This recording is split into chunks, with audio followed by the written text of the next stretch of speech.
mode.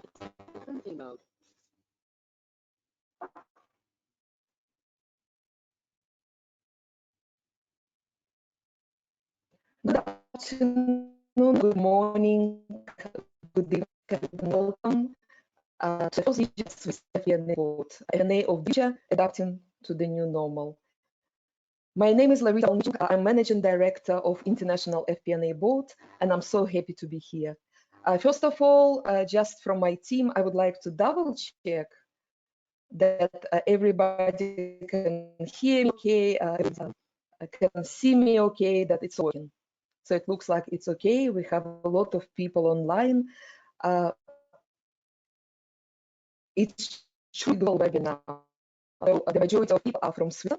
We had almost 400 registrations, and we have people from 22 countries, but the majority of people from Switzerland. Let me update you. So we are going to talk about scenario planning, quick, integrated, and multidimensional. We're also going to look at the cash flow forecasting within scenario planning, and then we look at FP&A teams and collaborative planning, and we will hear about digital FP&A, how to move to the leading analytical stage. Then, of course, latest trends in FP&A recruitment at the end of our session, and we will have opportunities for Q&A session. Very briefly, I would like to update you on what was done for the last 4 years. So we started from London. The first chapter was in London, face-to-face meetings.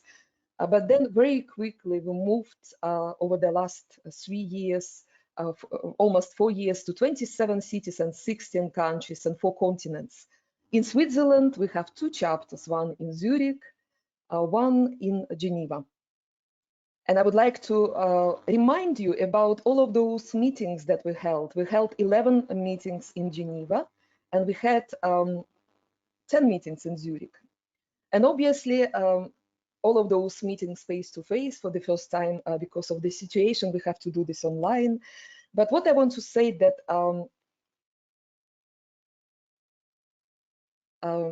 I can see that probably the quality of sound is not very good, so I will switch off the camera from my side, if you don't mind. I can see my team is telling that the quality is not very good. Yeah, so let me do this.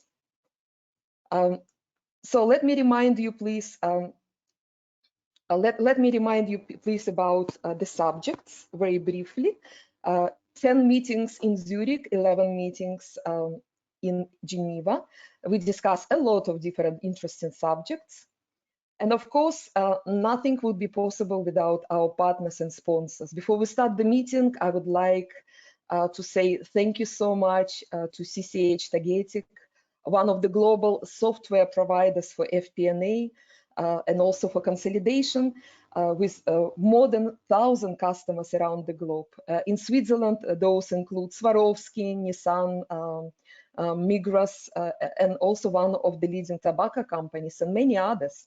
So thank you so much, CCH Tagetik, for your global support, but also for your support in particular in Switzerland. With Jerome, we started this 4 years ago, and his team and Jerome, they were really very helpful. And it's always about thought leadership and a lot of passion. I also would like to say thank you so much to our global sponsor, Michael Page and Page Executive. This is one of the world's leading professional recruitment consultancies. Thank you so much for being part of this. Now this is a great opportunity for us to start introduction of our speakers. I think we will be able to switch on the cameras. I think that the quality of sound is good now. So let us start from the first participant. So Denis Ranke, who is VP Finance at Diethelm Keller Management. Denis serves as a Hello, Denis. So Denis serves as VP of Finance at the company in Switzerland, and this is the company with over 150 years old privately held company that actively manages portfolio companies and also provides global advisory services. Denis is also former CFO at eBay. He was responsible for emerging European countries there. He's a member of Zurich FP&A Board And the subject today is scenario planning. So Denis, welcome. Very nice to see you. Hello. You can see Laurent Claes is here, Global FP&A Director at Cartier. Laurent actually was opening our FP&A board in Hong Kong, and he presented in Stockholm and also, I believe, in Brussels. He's a very passionate senior practitioner at the moment at Cartier, but previously he had responsibility for the whole Richemont Group, the world's leading luxury organization. Today's subject for Laurent is cash flow planning. Laurent, so glad to see you here. Welcome. Hello, everyone. Thanks, Larissa. Then you can see we welcome here James Halley. James Halley is European CFO at Nidec. This is the publicly held motor corporation company with almost 100 years history. But James previously held leading positions at ABB, Baxter, Deloitte, PwC, and other companies. He is a member of Zurich FP&A Board, and he will deliver a presentation on FP&A teams and collaborative planning. James, you're welcome. Hi, everybody. Thanks, Larissa. Then we have Patrick Jung, who is Horváth and Partner Senior Manager. He's responsible for advising CFOs and CIO, Chief Information Officers, on data and analytics to support their digital transformations. Before joining this company, Patrick worked for more than 20 years at ABB as a Group VP, Head of Data Science Lab.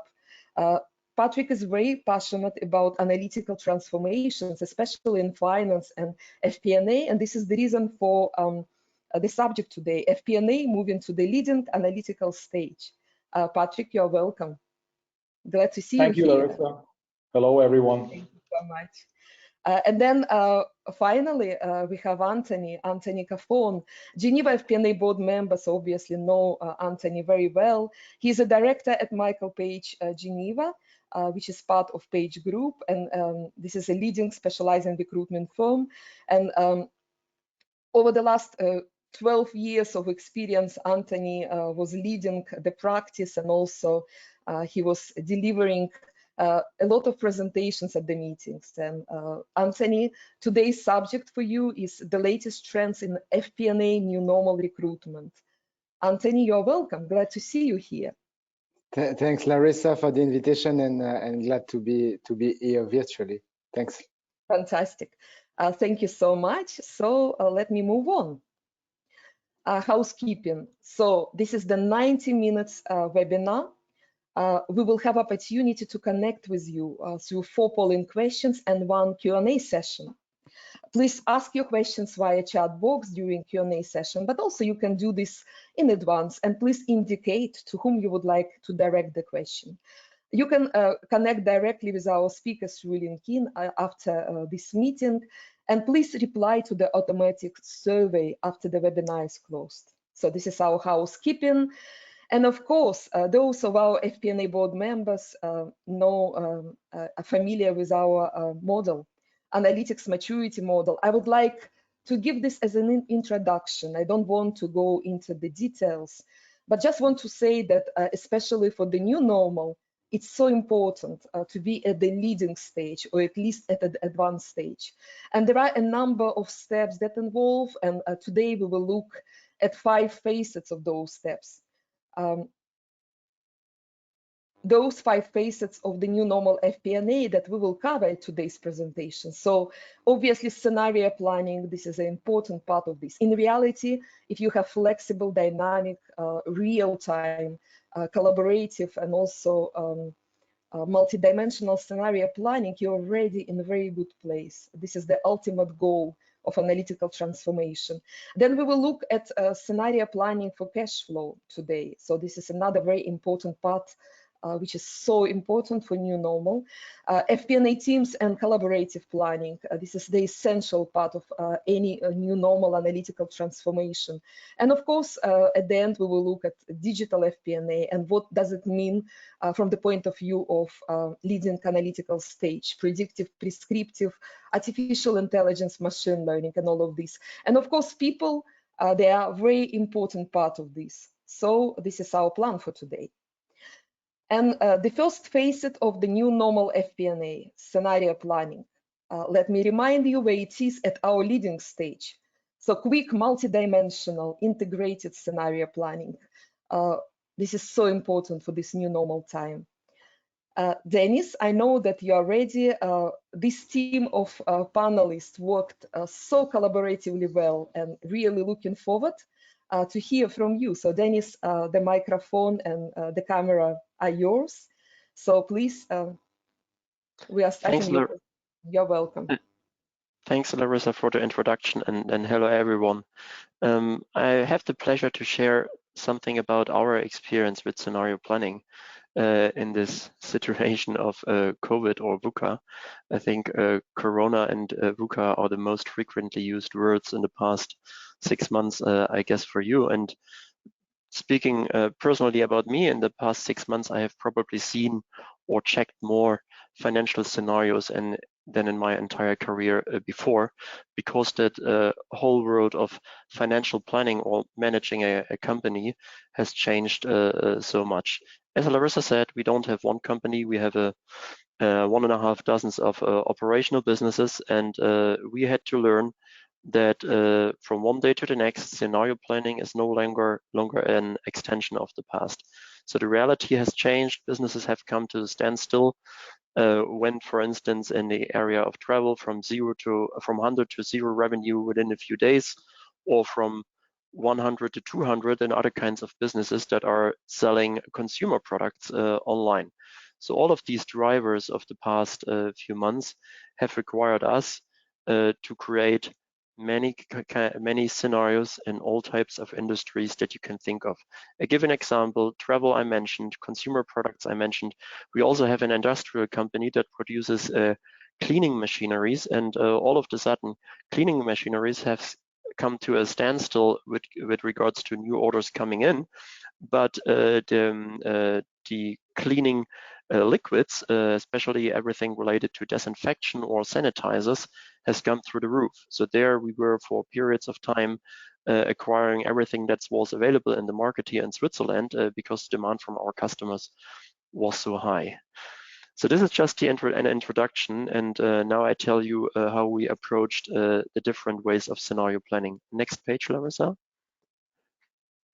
And here I'm comparing the standard approach of scenario planning with the adjusted approach in the time of COVID crisis. So I assume everyone who has FP&A somewhere in his title or in his remit has done financial scenario planning. But most likely this was part of strategic planning. It was to inform investment decisions or to set a baseline for budgets or for the direction of a company, with several iterations that went through finance teams, management teams, strategy teams, and board presentation at the end. And often the outcome was an EBIT and or other P&L metrics over a long time period. So what was different now? I mean, this crisis started from one day to the next, and we learned new things every day in that crisis. So that had required us to start to create scenarios initially and to update our board of directors as companies or operating businesses were reacting differently to the challenges of the Corona crisis and its lockdown. I mentioned travel, maybe one of the industries hit most hard on that crisis. At the same time, we had to be agile and had to update the financial outlook weekly, bi-weekly, monthly, and had to do this especially at the beginning with significant changes from one version to the next version of a financial scenario. And finally, we had to consider completely new drivers. So the lockdowns and the implications of COVID have completely changed the behavior of customers and suppliers. So supply chains were not any longer what they have been before. So things were completely out of the standard or the historic patterns. And all of a sudden, as an output, I've mentioned it here, we will have a session later with Laurent, cash is king. It was all about cash. how much cash do businesses need, and what is the worst case scenario of cash need for the next 3 or 6 months, or what is the best case scenario, and what is the cash need for this business, and what does it mean for the group if you add that up for all the operating businesses that we own and steer through this crisis.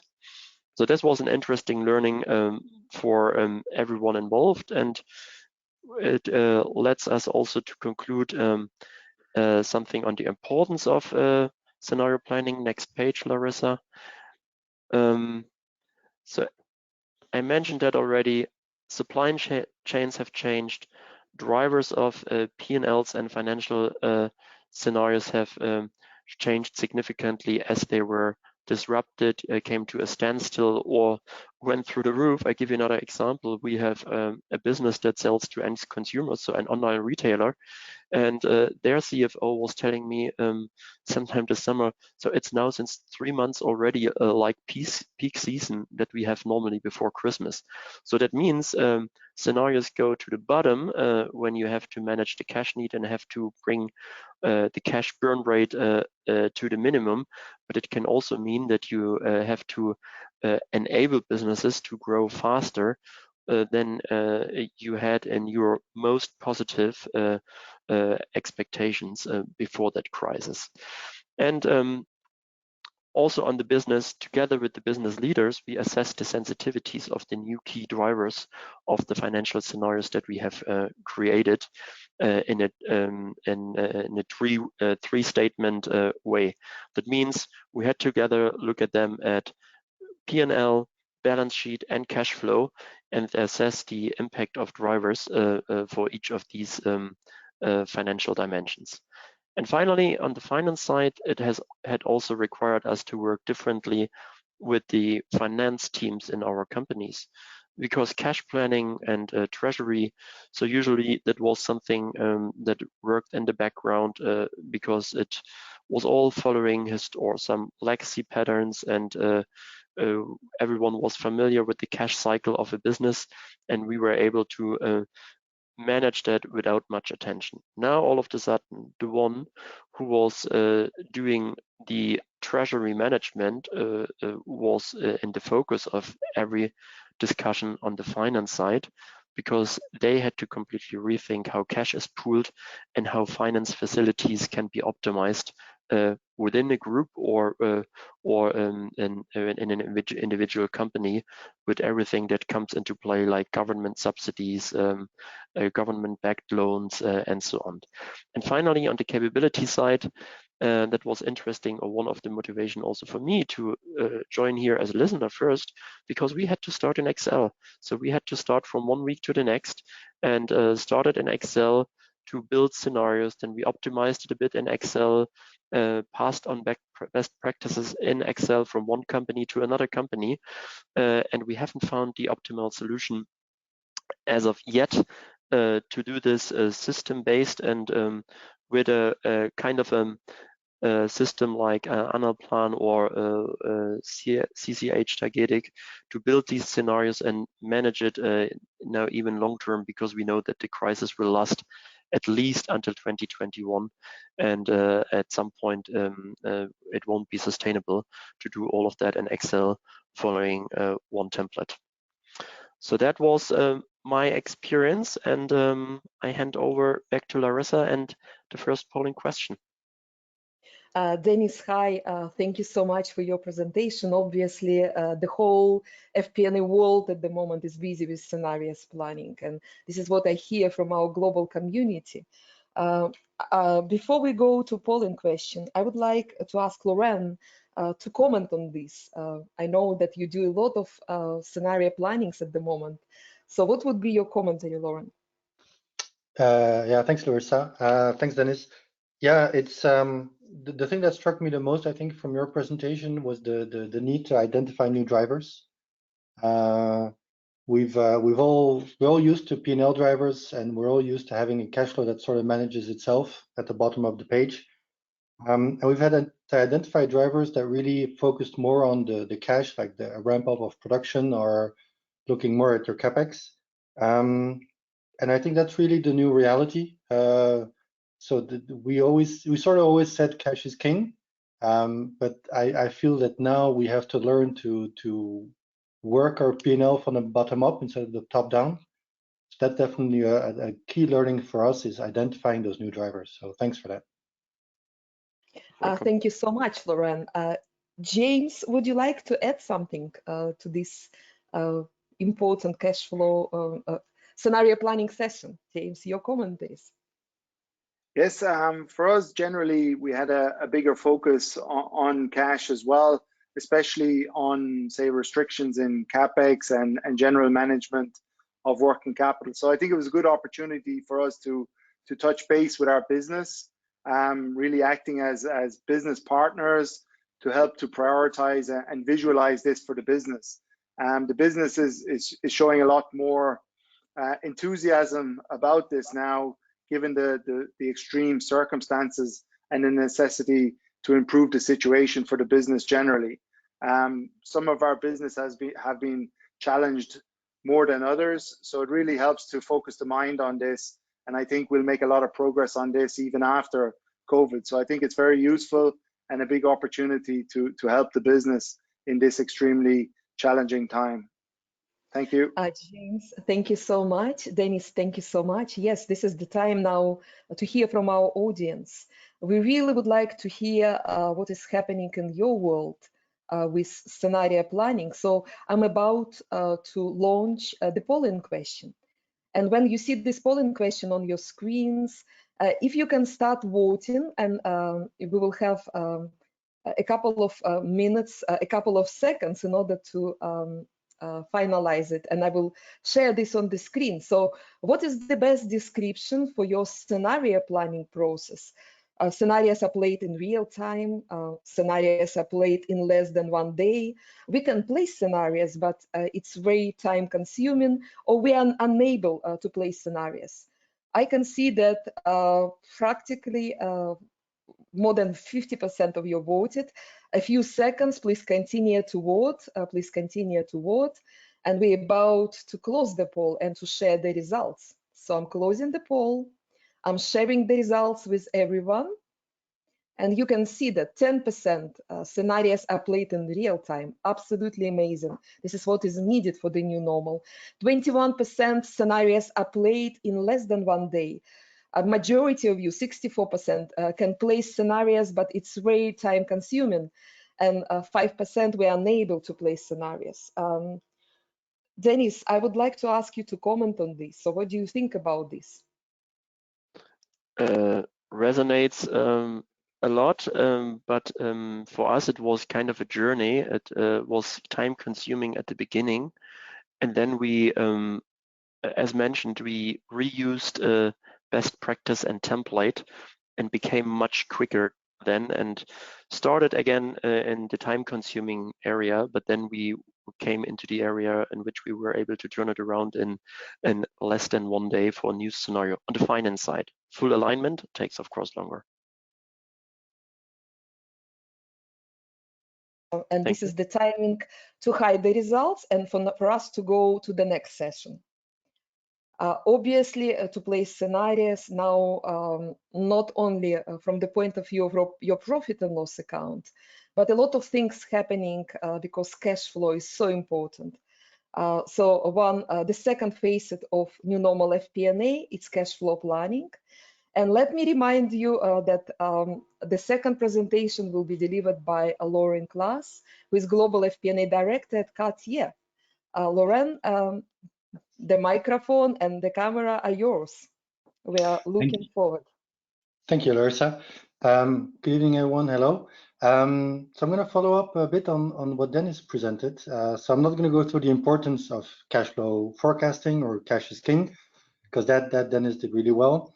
I just wanted to go through the journey that we had when we had to shift from an overall budget to a rolling forecast, and then to a rolling forecast of cash flow management, where we really had to learn the cash cycles much more quickly. And so what Larissa asked me was to sort of walk you through how we did it and what our learning process was and what our building blocks are. So I'm going to walk you through the key building blocks, the way we set up our cash flow forecasting. Then I'll walk you through how we set up the workflow, the practical workflow that we do every month, some best practice sharing, and then some examples that we learned this year. So to start off, the key building blocks, really, it's the overall macro commitment that you need to start with, right? This is not a bottom-up exercise. This is really, we did a top-down, looking at the external sales impact that we saw, especially after the Hong Kong unrest and then the virus impact that we saw, that we combined with the internal integrated manufacturing planning that we have, right? So those are really the two main elements that drove our cash flow forecasting process. And then overall, to continue down the P&L to the cash, it was an overall the same cost-based assumptions across all regions. The second big step was the local input. Now, what's important is the way we did it was to have top-down drivers defined centrally, but it's really vital that the local markets, the local regions, estimate and value the impacts of those drivers, right? Because they're much closer to the business. They're also much closer to the suppliers, the vendors, and they have the time also and the proximity to calibrate on the investment opportunities. So if we're talking about P&L, we can do it sort of more high level. For cash flow planning, we really needed that local input. And then what we already had before, but what we do even more now, is the high and low scenarios. Now, the high and low scenarios are not theoretical exercises. They're really there to challenge the assumptions you've baked into the overall forecast. And it allows you to really quickly see which drivers work and which ones don't work. Also very useful for those high and low scenarios are that your cash flow break-even becomes apparent. I think you, like most other companies, we only did break-even scenarios on the P&L. Once you start doing them on the cash flow, the volatility becomes much higher and in a much shorter time. And then the fourth really big building block is that you have to be able to integrate that into either a rolling forecast or a budget cycle. Otherwise, it's sort of a standalone process that doesn't go anywhere. So if you could go to the next slide, Larissa, please. Thank you. The way we set up the workflow, so first of all, stakeholders, we kept them to an absolute minimum. Also, not only to define the drivers, but also to make sure that the way we set up the process involved really the people that had a leverage on the decisions. Second thing that we have to do upfront is the iteration process. How often do we do it? Which level of detail do we go to? And who is involved? The third step was really on the ownership, right? That's why I put it on top as well. What's really vital and what we learned by error is the first round of bottoms-up forecasting on the cash flow is really the people that have the ownership in the end, the ownership and the accountability, even if it's driven by a central. So ideally, this is done at the local level so that your baseline is really clean and everything else is an iteration on that. That, of course, only works if your local finance operations are mature enough to be able to do it, and they have enough business partnering skills and enough links to supply chain, to merchandising, and to the vendors to be able to do it. The fourth step is the challenge. Now, what's important with the challenge is that it's not a back and forth in terms of ownership. It's not a back and forth in terms of now it's my number, now it's your number, then it goes back to local. It really stays local in terms of ownership.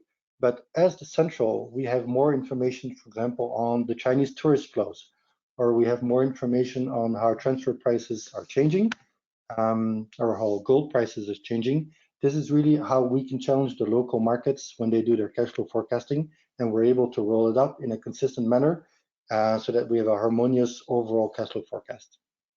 And then the last part is similar to the fourth building block that I mentioned, is really you have to be able to sustain that momentum, right? You have to be able to have a quick integrated planning cycle where you go back and forth. So once a month is really the absolute minimum to be able to have a solid cash flow forecasting. So if you go to the next slide, please, Larissa. So this slide is a bit more theoretical. And I have to admit, we didn't do it this way when we started it. This is the 7S of McKinsey. That's quite famous. I only really implemented this once we'd done 3 or 4 cycles. And I discovered this, the 7S model, and it really helped me to structure the way we do now our cash flow forecasting. So it starts with the strategy.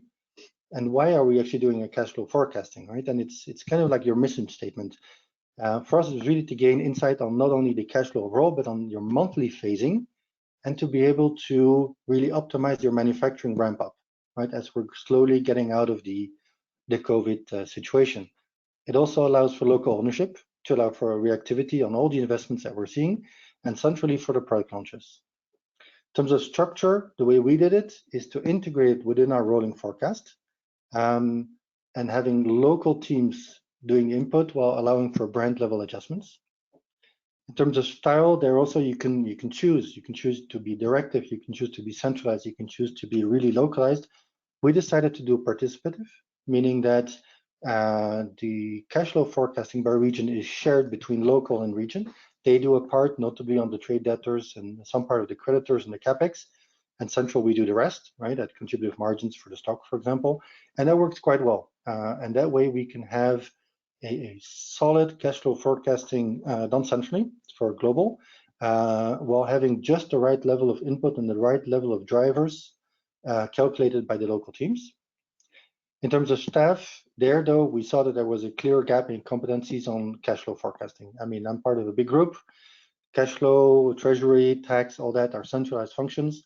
And we really discovered that in the local markets, our finance operations simply didn't use it on a day-to-day basis. And on top of that, while they're very good business partners, that tends to be with marketing and sales departments, right? Not so much on the merchandising and on the supply chain. So in terms of cash cycles, we had quite a lot of work to do, which we did. We did 4 or 5 cycles now, and it's really made a huge difference in terms of finance presence and finance proximity in the other functions. In terms of skills, obviously modelization skills, and I'm happy to see in the polling question, us as well. I mean, we did scenario planning, but it was 2 or 3 times a year.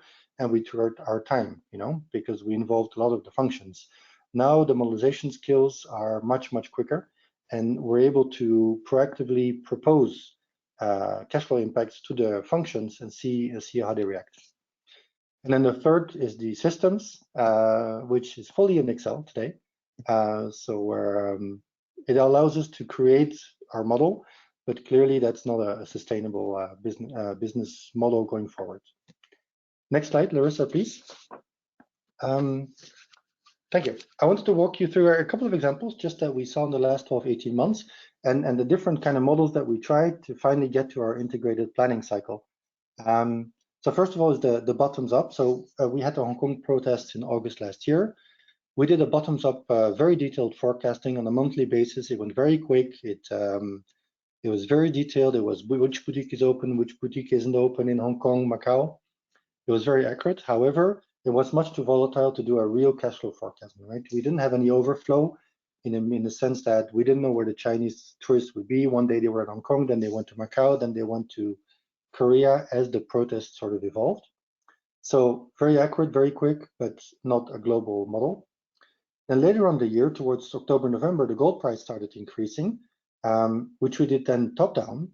The advantage was that we had an early warning system to the senior management. We had a very good overall cash flow, visibility on how the stocks would react and what our cash flow looked like. But there was a disconnect with the local markets. And then in the end, we ended up now what we have after the COVID or during the COVID lockdown, we built it into our integrated planning. And now we really had local scenario planning with full accountability, but based within a structured frame set. It's very heavy to set up. It took 2-3 rounds for it to really work, but now it goes quick. And like Denis said, I think we're able to do it in 1 or 2 days. And then maybe just now my last slide, Larissa, I'm slightly over time.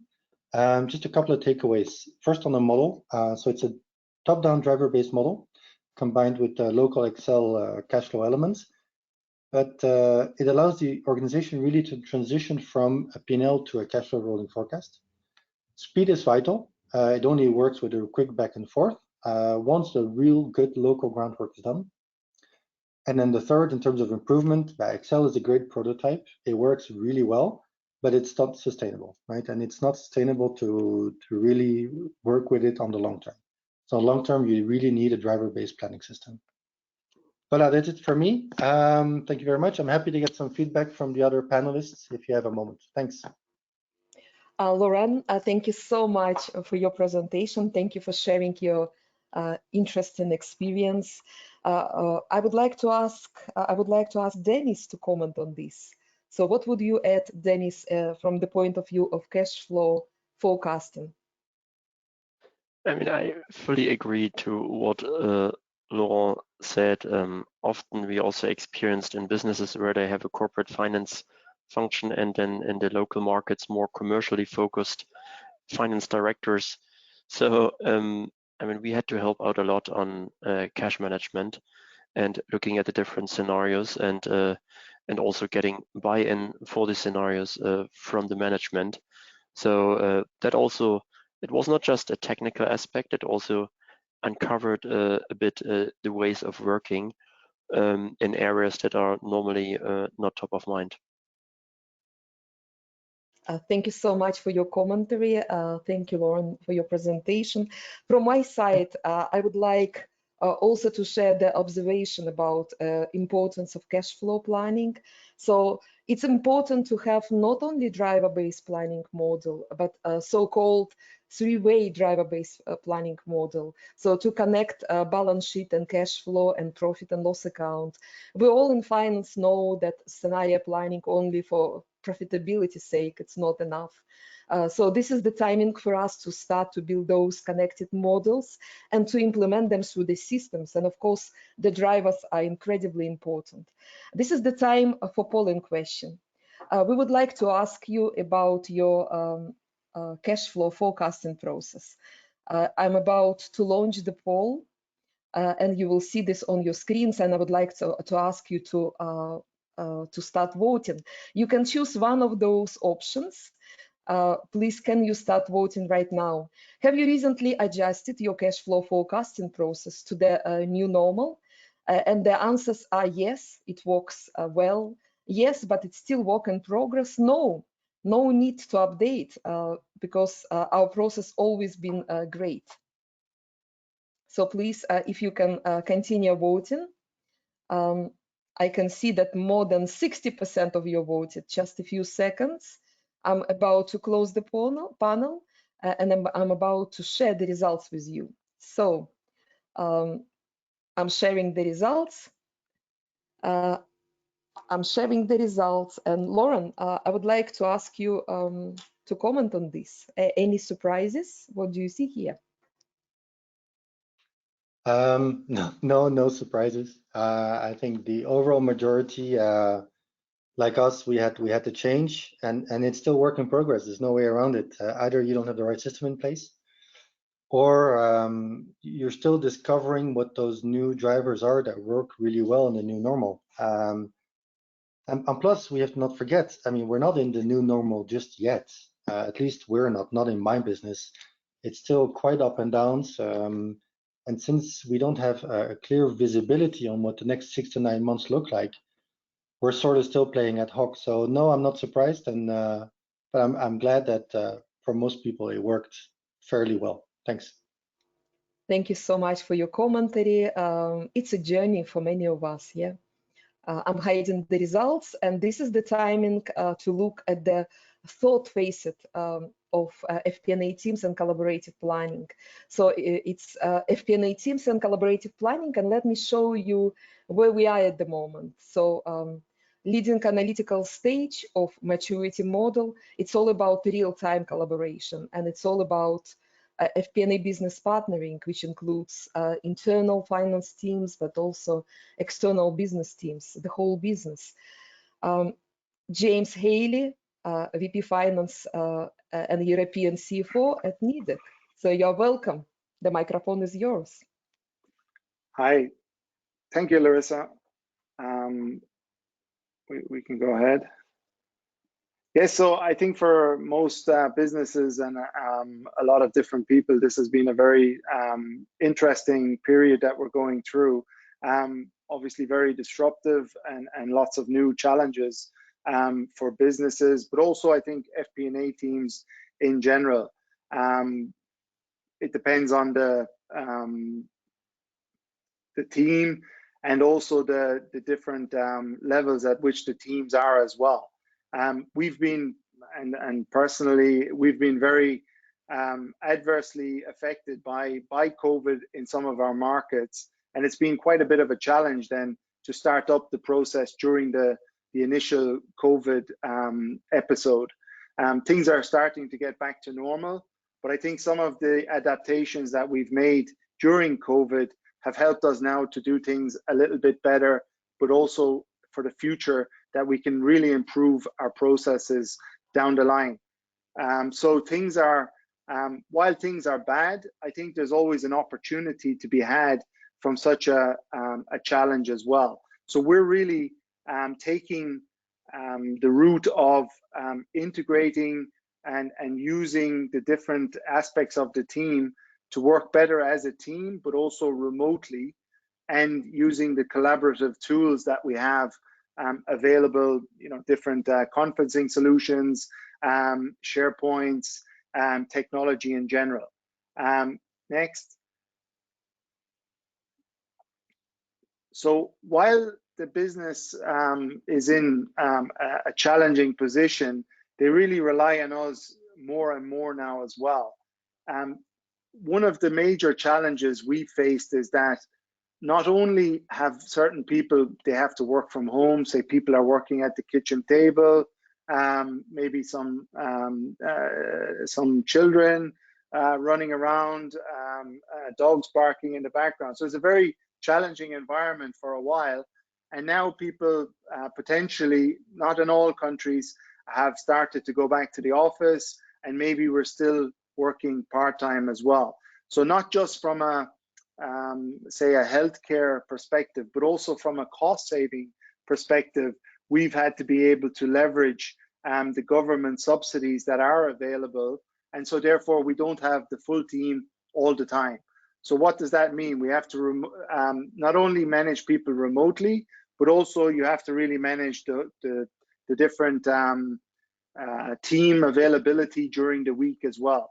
So what we've started to do is really do this in a very, it was more, say, a task force at the start. Now it's getting more routine, but we really have many meetings during the week to catch up, offering also some training and mentoring to people because they're also working alone at home. So you really have to reach out to people to make sure that everything's okay, but also to get the work done as well within the necessity for the business. The business seems to be getting more and more demanding. So we have more work, less people. We have to do a lot more now with less people, less time, etc. So we do have to prioritize as well. But that's part of the training, that's part of the management. So we're working around that and making good progress on that. Next slide, please. So also basically what we're seeing from all of this is an adaptation that I think will have long-term effects, but also benefits to businesses. People are forced to do things that they've never done before, perhaps. We have a lot of people say that would only work in the office before COVID. Now we've had to buy laptops and send them out to teams that were working remotely but couldn't go back into the office. Say in Italy, there was a very extreme COVID outbreak. So they had to get very fast, get used to working remotely very fast. So it's a big challenge at the start, but then you get used to it. Also then using training, but also we're learning by doing, I think is a lot of this, but it's up to the manager to make that work as well. We've also had to invest, like we said, just basic things like laptops for certain people. Lots of people obviously have laptops, etc. But the people that would be working in offices, usually primarily some of our FP&A teams, they may not have had that. So we've had to invest in that, but also some investment in systems, conferencing systems, new logins for more people, etc. So these kind of things are becoming the norm. Next slide, please.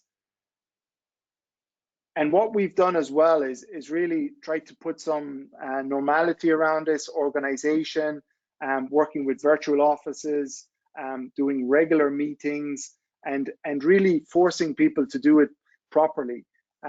Really, you know, everybody go on mute, basic stuff like this, but it's amazing what this does to the efficiency of a meeting just by having people come in when necessary, offer offer their input, and then to go back on mute, etc. Sounds very simple, but it actually is quite challenging with working with big teams as well and large calls. So we're also working on workflows. I'm not saying everything is perfect yet, but I think we're actually making big inroads into changing things, improving things for the future, and we'll be better able to work in a normal situation, a new normal, but also in any kind of new crisis that may arise in the future. And I do think that help and training, i.e. just calling people sometimes, is a big help to help them as well. Regular calls, also not just big meetings, but also one-on-one, so that people get the personal touch as well. Thank you very much for that. And I open it to other comments from the other presenters as well, please. James, thank you so much for your presentation. Thank you for sharing your experience with us. I would like to ask Patrick to comment on this, and especially to comment on this from the point of view of technology point of view, because obviously modern, collaborative, flexible FP&A technology, this is the basis for collaborative planning, and especially in this incredible environment. So please, would you like to share your experience with this? Thank you, Larissa. I can only agree with James on the new sort of norm in the future. It will be remote work. And to manage actually people and tasks in home offices, new methods like lean, agile, or Kanban type of approaches are needed. And also from a collaborative technology point of view and workflow management tools, obviously also the focus on automation is really crucial for this change. And when I look at financial planning and analytics solutions that are in the market, for instance, from CCH Tagetik or SAP or IBM, just to name a few, those are very necessary. CCH Tagetik, for instance, has a strong focus on predictive analytics, other vendors as well, but they are using sensitivity analysis to find the most sensitive drivers, and being able to actually change those drivers then for the simulation is quite helpful in times of COVID-19. Back to you, Larissa. Thank you, Patrick. Thank you for sharing your experience with us. And before we go to the fourth facet of New Normal FP&A, we really would like to hear from you. It's our third polling question. It's about collaborative planning and FP&A engagement. I'm launching the poll, and I would like to ask you to choose one of those statements that is the best description for you. So which of the following statements best describes your FP&A team's business engagement? Please vote now. You can start vote now. And there are 5 options. Always involved early, brings valuable insights, always ask to provide financial analysis, but not more. Involved only because it's mandated by senior manager, sometimes involved, sometimes left out, usually excluded. So those are questions definitely from the point of view of FP&A business partnering, but collaborative planning, it's a big part of this. And technology is a big enhancement for collaborative planning. I can see that more than almost 60% of you voted. A few seconds, please continue to vote. I will share the results with everyone, and I'm closing the polling question right now. So I'm closing now, and I'm sharing the results with you. I'm sharing the results. So you can see that 48% of you are really great business partners, so always involved early. 27% say that always ask to provide financial analysis, but nothing more. 9% involved only when it's mandated by senior leader. 15% say that involved, sometimes not, and 1% usually excluded. James, your commentaries on this. So what would you say? Yes, I would agree with this, and it's very valuable. I think that everybody's getting engaged in this activity. But you can see that actually 16% of people sometimes involved, sometimes left out, and 1%. So let's say that 16% they are not exactly where they should be from a collaborative planning point of view, and 9% they only involved because mandated. I think it's one of the reasons for this. It's obviously the FP&A infrastructure.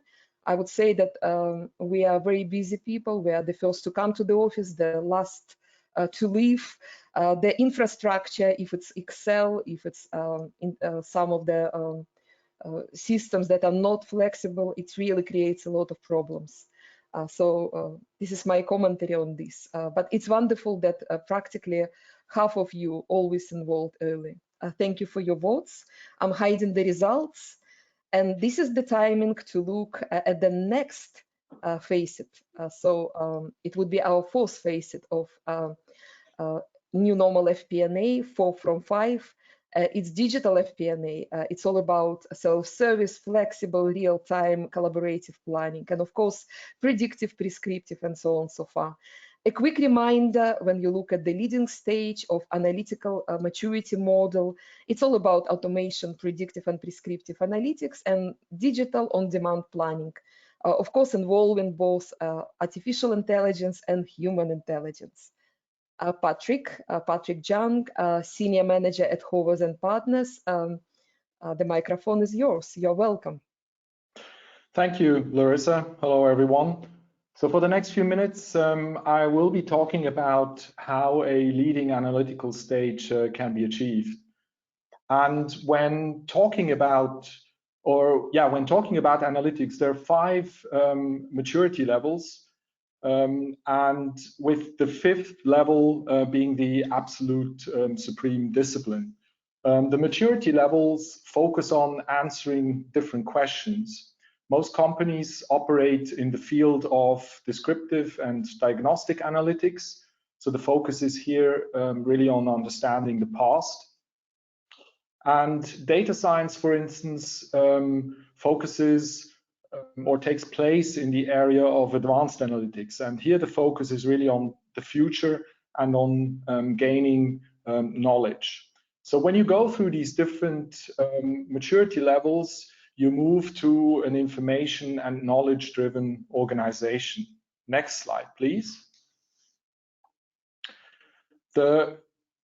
Larissa, yes, thank you. The 5th maturity level, or the 5 maturity levels, also have a different influence on decision and business outcome. So the higher the maturity, the lower the human input. And in the extreme, decision support and decision automation is set up. And then you actually need to establish controls that govern and log these automated decisions. This is really essential. Another question obviously would be, on what maturity level is your organization today? And I'm handing over to Larissa for the polling question. Thank you so much, Patrick. Yes, we would like to hear from all of you. We would like to understand where you are at the moment at this maturity model. So I'm launching another polling question. So I'm about to launch the poll. When you see it, if you can start voting, please. Yeah. But we would like to look at your to understand where you are from the point of view of descriptive, diagnostic, predictive analytics, prescriptive analytics, and cognitive analytics, as Patrick described in his presentation. So please, can you start vote now? I can see that a third of you already voted. Please continue to vote. Wonderful. Please continue to vote. When it will be over 70%, we will close the poll. So we still have a couple of seconds. Please continue to vote. I can see that more than 60% of you voted a few moments. And I think we are ready to close the poll and to share the results with everyone. So those are the results. So you can see that 7% actually, they still descriptive analytics. 22% at diagnostic, our classical variance analysis that we spend a lot of time on this. 46% actually already started to look at predictive analytics, which is great, and 20% at prescriptive and 5% at cognitive. Patrick, your commentaries?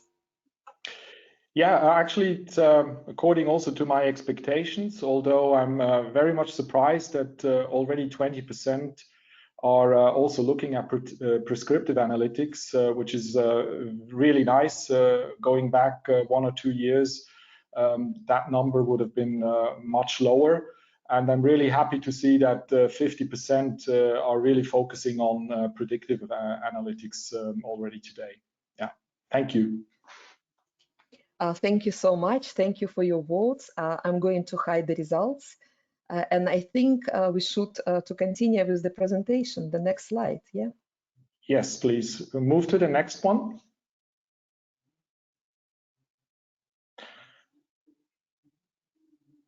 Thank you, Larissa. So 3 skills are important for a leading analytical stage. So it's business skills, technology skills, and analytic skills. And only by combining all of these 3 skills, you can make best use of analytics. The different skills contribute significantly actually to the success of the team. Business partnering is also critical to understand the business and also the data that you need. And in this way, you can actually achieve a certain degree of analytical leadership. Next slide, please. So knowledge about math, statistical analysis, also data preparation, data modeling, obviously, and then also data visualization is of great importance. You also need what I call translators. They work closely together with the business and the specialists to actually translate business outcomes into analytic requirements. And the key word here is really co-creation through close collaboration. And having the right skills in the team, you can then develop different analytic projects to answer specific business questions. Also using an iterative process and working in an agile mode when exploring new ideas is quite important. Understanding the business and again also the specific business question you want to answer is essential while trying to find the right data before you start modeling your data. So both organization and process are really crucial for a leading FP&A organization. Next slide, please. So the approach you need actually enables not only a digital, but also an agile transformation in the end. So effective use case management allows your organization to actively manage demand and only focus on those features that actually bring business value. So using specific collaboration tools and breaking down work packages into tasks supports the new way of working and also a new way of managing people and analytics projects. The approach must really aid fast and inexpensive learning. Next slide, please. So what does this mean from a practical point of view? In the end, you want to understand what is driving your business. And when creating a digital KPI model, you want to use business model specific drivers and connect them to external factors such as macroeconomic indicators. This allows you to understand how to actively drive specific business outcomes. And whatever digital KPI model you're using, it needs to support storytelling in the end. An example for a digital FP&A is an automated forecast using predictive analytics, a capability which is quite crucial in our complex world. Next slide, please. So a digital forecast uses internal data. Machine learning helps recognizing relevant external drivers and helps also showing dependencies and patterns. And what does this mean now in times of COVID-19? Existing external drivers you're using are suddenly not valid anymore. So new drivers like early indicators of your business need to be found and to actually reflect the new situation. So it's important to also include data from scenario planning in your model to find respective early indicators. And by using machine learning, you can shift your model to these early indicators. The model then tests the prediction using these new drivers, and it reruns until the highest forecasting quality is achieved. And as this is automated, obviously it has maximum efficiency. The new drivers can then be used for storytelling. So to summarize, next slide, please. Here's some ingredients to actually moving to the next or to the leading analytical stage.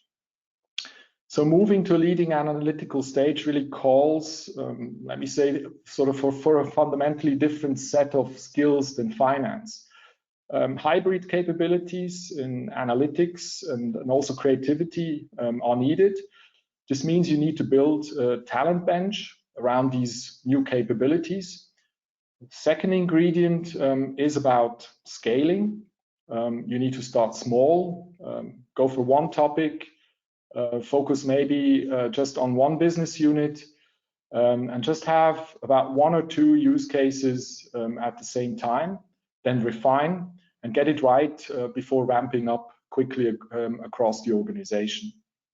You also need to create a common data architecture with an inventory of both internal and external data that you need or use. Crucial prerequisite for analytics is also a single source of truth. This ensures organization-wide data accessibility to the same data. And another ingredient of high importance is obviously culture. Making data and the results available changes behavior. We often use what I call a subconscious decision-making algorithm, also known as gut feeling. So you have to cultivate a governed by numbers discipline that enables data-driven experimentation and decision-making using less gut feeling in the end. This is especially important in VUCA times. The last ingredient is about having a clear process or clear processes that translate analytically generated insights into business decisions. You need to establish controls that govern these decisions, especially if they are automated. And perhaps as a final statement, don't be too data-centric, be customer-centric and use the data and information generated to enable better business outcomes. I would like to hand over to Larissa now to ask my colleagues for comments. Thank you. Patrick, thank you so much for your presentation. I would like to ask Laurent to comment on this. So how it's happening with digital FP&A, with a prescriptive, predictive in your company, or are there plans for the future? Thanks, Patrick. Very impressive. We're nowhere near at your level. If I can get a decent Power BI analysis out of my team, I'm already happy. I mean, we're clearly moving toward prescriptive more and more. I think the process changes are vital first.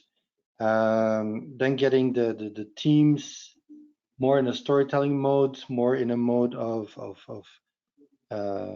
data leadership, influencing skills. I think that's the first step rather to get to this point. The start small and scale up, that one I like quite a lot. That one we use, that works. Even if it's just for HQ controlling, we have a little Power BI report that works quite well.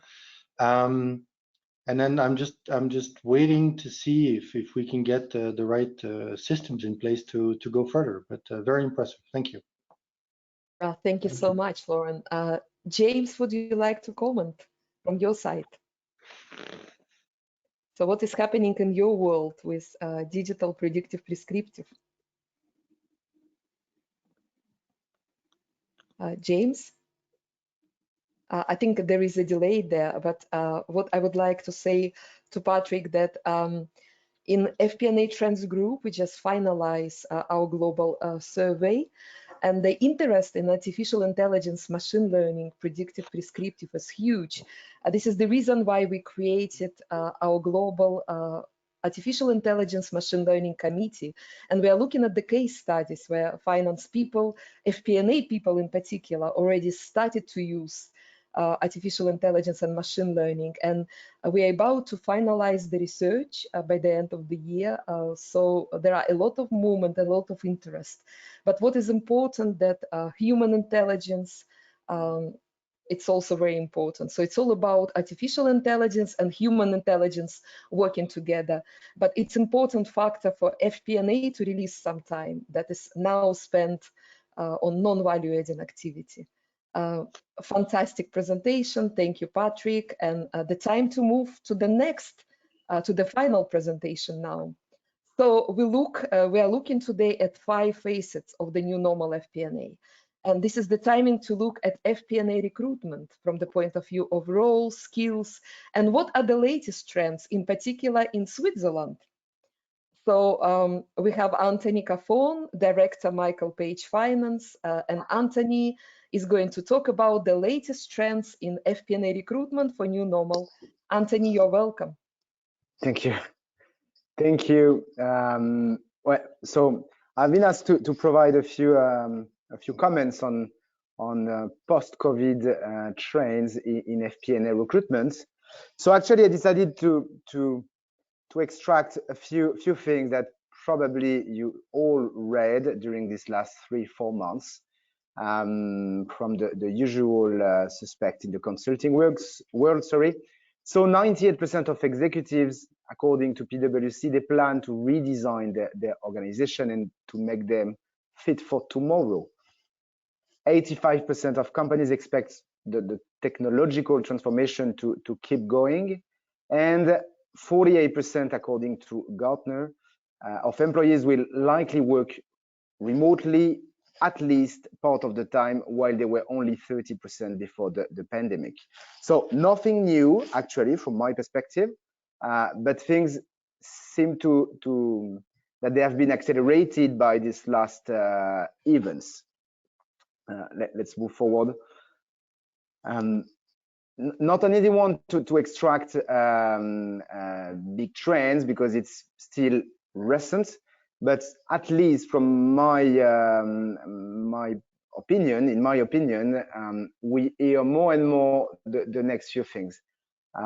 Clearly, potential for long-term career in Switzerland with job security is clearly the #1 driver for a candidate to join a company. It was probably a bit different before with candidates which were probably less risk adverse. We think that Swiss candidates are 7 times more likely to work for a company that they trust to prepare them for what we call the future of work, which is new technology, new working models, and new contract models. So again, they look for more long-term perspective.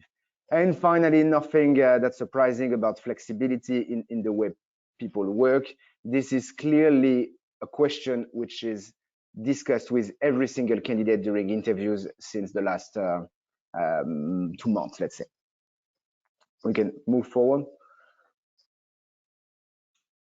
So I saw this in a few presentations before about the skill set.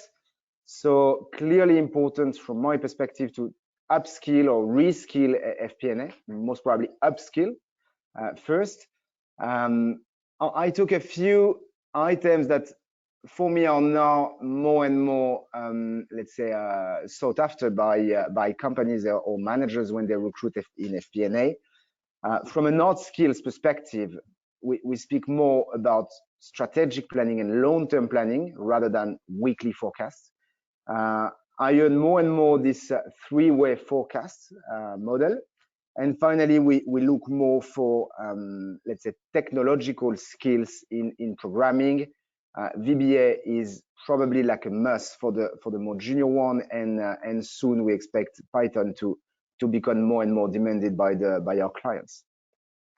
From a soft skills perspective, I think from my perspective, it's always a bit the same, but we clearly hear more about problem-solving skills and being innovative people, being able to work with all the function outside of finance, and being probably even much more customer centric than purely finance centric. And I added one new, let's say, new box from a skill set perspective, which are the digital skills. It goes to the new technology that Patrick, for instance, introduced a minute ago, and how people are able to understand how curious they are for this new technology. The virtual skill set, how to work in different locations with virtual conferences. This is what I think James spoke about, and clearly more and more data-driven FP&A. So I try to think about how can we achieve this. Well, clearly sharing best practices and benchmarking with other companies, other departments is a good start. Definitely educate the people, give your people the possibility to be trained, because if not, first they will probably not join, and they will be let's say completely outdated in a few years. Possibly incentivize the rotation across different functions to make them more multifunctional again, and clearly encourage or incentivize again innovation in their job, and giving them some free time to think a bit more out of the box and to do less of the routine type of jobs, which at some points will probably disappear. That's all for me. Happy to have any comments now. Thank you so much, Anthony. The commentary is such that we are having these conversations about FP&A new skills around the globe, and actually your team is very much involved in APAC region, in Asian region, also many countries of Europe and Middle East, and definitely there is a huge shift on the skill requirements. In FP&A board, at FP&A board, we identify the new roles that we call FP&A data scientist and FP&A architect. So those people that are bridges between IT and data science. So it's not classical accounting anymore. Definitely it's coming to Switzerland as well. So this is my comment. Anthony, thank you so much for your presentation. And this is the timing for us. This is the timing for us before Q&A session, just to do conclusions and recommendations. And the Q&A session will start in a moment, and you know that you can use your text boxes in order to ask questions. Please indicate to whom in particular, or if this to everyone. And even if we have more questions that we can answer because of the timing, we will be able to answer in online. But also I would like to inform you that Denis Ranke unfortunately had to leave because he was called to a very important board meeting. But he asked me to share with you that he would be very happy to answer any questions that you have. So please direct them here to this text box, and he will be able to answer. We will collect answers from him and we'll get back to you. Yeah. So this is the timing now, once again, to look at the 5 facets of the new normal FP&A. And I would like our panelists to give us their key conclusions, key takeaways. Laurent, what would be from your side? Thanks, Larissa. I'd say, I guess for the cash flow planning, the 2 main takeaways are you've got to find the right balance between the top-down and the bottoms-up approach. You've got to find the right drivers that move the lever in your business with the new cash flow importance. You got to find the right drivers that you share between local and central. Right? I think pushing it down fully to the local operations doesn't work. So you've got to find really the good drivers that move the needle. And then the second thing is, I think Excel is great. It's a great prototyping tool, but it's not sustainable on the long term. So as soon as you can, once your model is up and running, I think you need to move to a driver-based planning system. Thanks. Laurent, actually, there are a lot of questions about this to you, but it will be at Q&A session, yeah? So it's about the system as well. Thank you for your key takeaways. I would like James to give your key takeaways from your session about FP&A collaborative planning and team. James? I think we are having problem with James. Probably we can't hear him. Yeah. Okay. So then I would like to ask Patrick to give key takeaways. Yeah. Thank you, Larissa. Key takeaway for me would be that digital collaboration and planning tools are important, obviously, to move to leading analytical stage. So adaptive, agile approaches to planning using FP&A solutions from different vendors like CCH, Tagetik, SAP, or IBM are needed, especially in these, let's say, crisis or crisis situation. And as Laurent mentioned, Excel doesn't do the trick anymore when a lot of data and simulation capabilities are needed. It's nice to prototype, as he said. In the end, it's all about speed, and speed requires automation, which means you need to find a solution that actually supports your process. And skills related to business, technology, and analytics in the end that match the new needs in FP&A are also required. Thank you. Thank you so much, Patrick. I would like to ask Anthony to share his key takeaways from this session.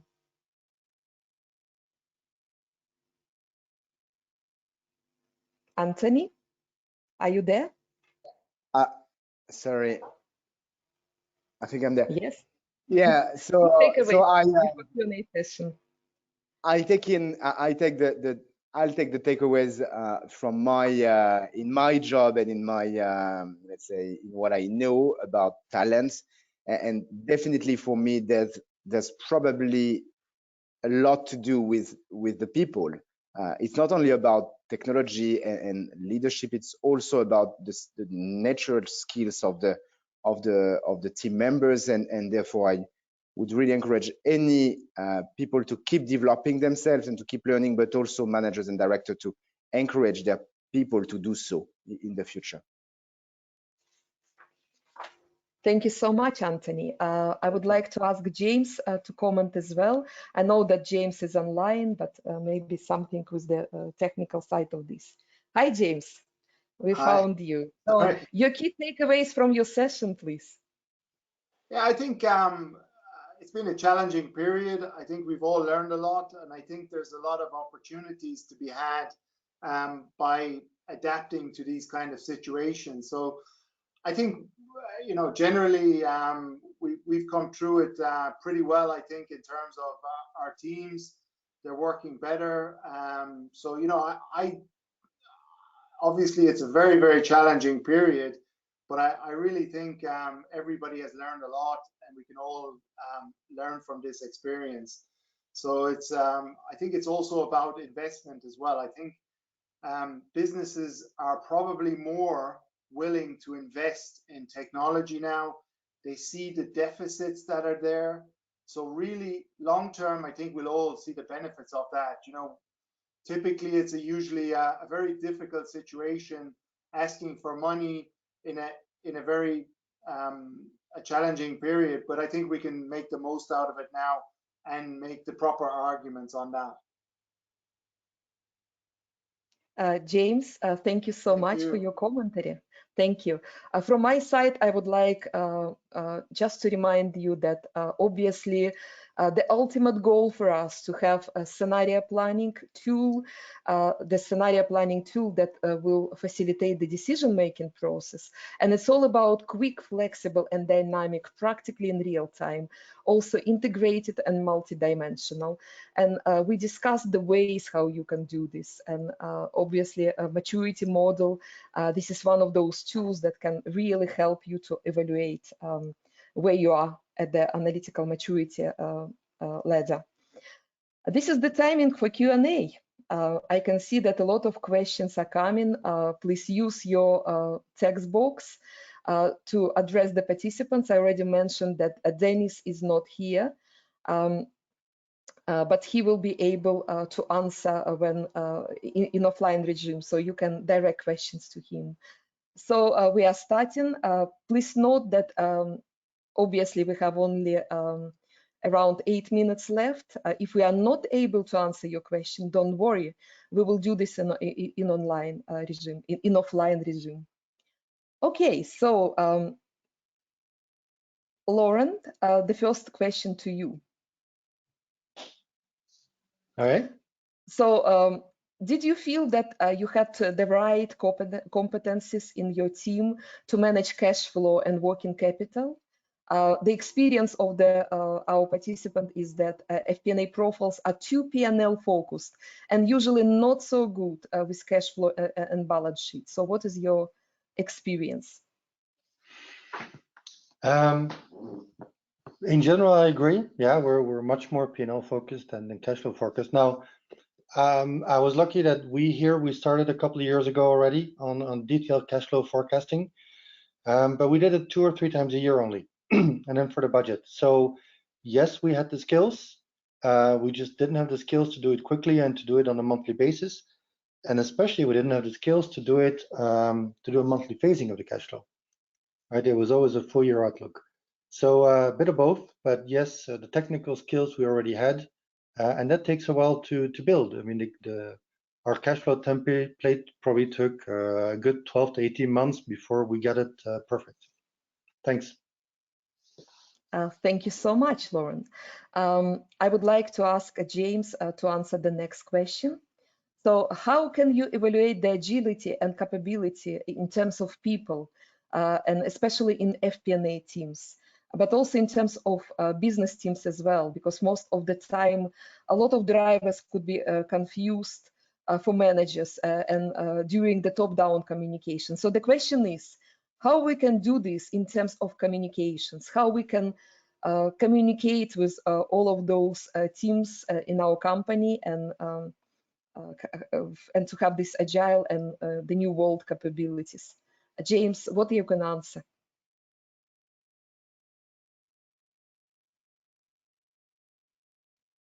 Hi, James.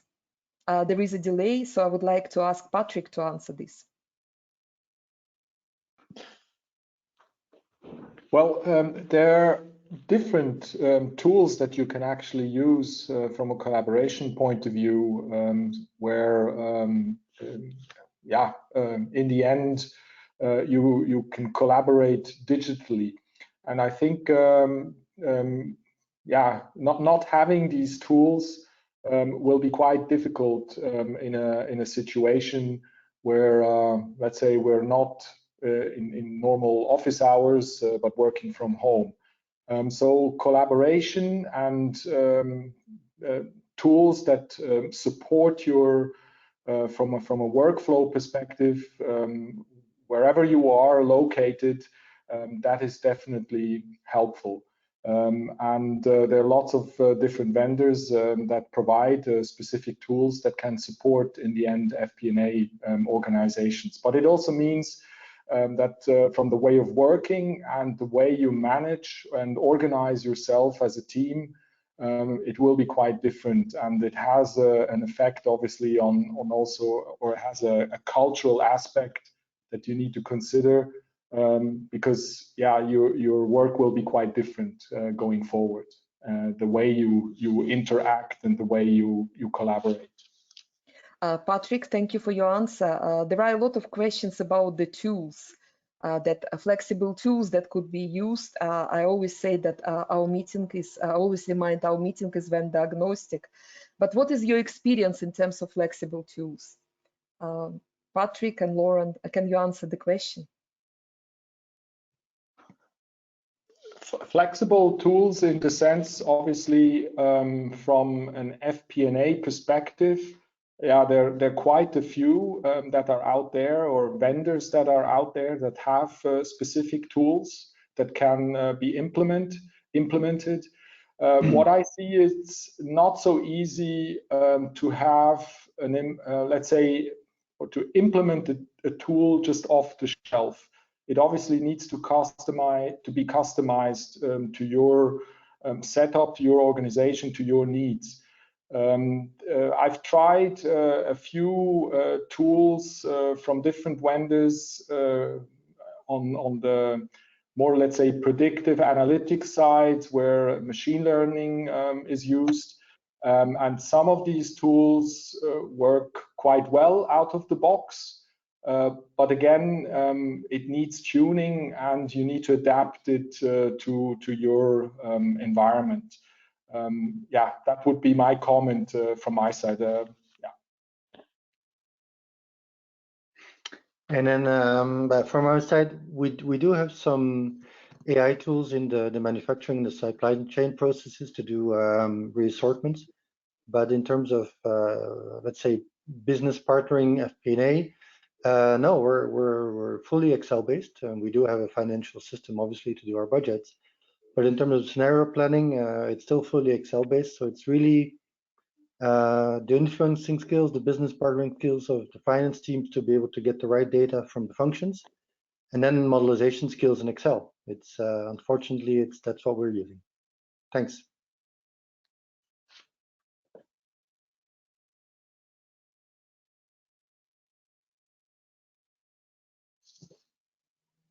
Over to you, Larissa. Thank you so much, Laurent. Now will be the last question to Anthony. There are more questions that we didn't have time to answer, but actually, as I said, if you have questions, please continue to text them. We will be able to answer in offline regime. Anthony, the question to you. As a qualified accountant, should we upskill to achieve data analytics and data science skills? Or are future FP&A teams looking to recruit specialized data analysts with no accountancy qualification? So what would be your view on this, Anthony? It's really like a tricky question. It's now definitely I think we most probably we need to keep what, let's say, the essence of these finance types of role, and include some data related skills. Sometimes you can see people that made their career in IT and then become finance, but maybe not necessarily the best people or the best finance professional. So I think it's really like a difficult question. Most probably, let's say, having a strong accounting qualification at the beginning of the career is still in demand. Not people who will be staying as accountants, but having this background, I think it's still important, or having at least a good, strong understanding of basic accounting. But I think now on the market, you can find a lot of, let's say, sometimes short trainings about data analytics for finance, and that they are already, let's say, good, and they can make a difference for candidates. Thank you so much, Anthony. I would like to conclude our Q&A session, but there are more questions than we could answer. Don't worry about this, a couple of days, and we will get back to you with more answers. And finally, before conclusion, I would like to say thank you so much to all of you for being with us today. Thank you for your all your polling questions, answers, and thank you for your collaboration and Q&A session. Thank you so much to all our speakers, to our fantastic collaborative Swiss-based panel, very experienced and very bright. Thank you so much for being with us. And of course, thank you so much to our partners and our sponsors, CCH Tagetik and Michael Page. Thank you for your great support for the last 4 years at face-to-face meetings and also at those digital events. And finally, let me remind you about the upcoming meetings that we have. So 15th of September, it will be FP&A Trends webinar, FP&A scenario planning for the new normal. Incredible panel. It will be 1 hour webinar. Global, we already have more than 700 registrations from more than 60 countries around the globe. But also, let me give you the update on The next meetings that we plan in Switzerland, we hope that the world will be normal, and I'm planning to travel to Switzerland on the 24th of November and 25th of November, Geneva FP&A Board and Zurich FP&A Board.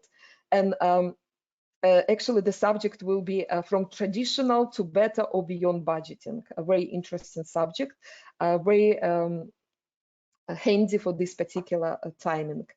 I would like to ask you, I'm about to close the the webinar, but when I close the webinar, you will be able to answer the survey to let us know how we managed to do this one, what we can do better. So please stay with us and let us stay in touch and let us move FP&A to the next level. And especially now for the new normal, it's so important.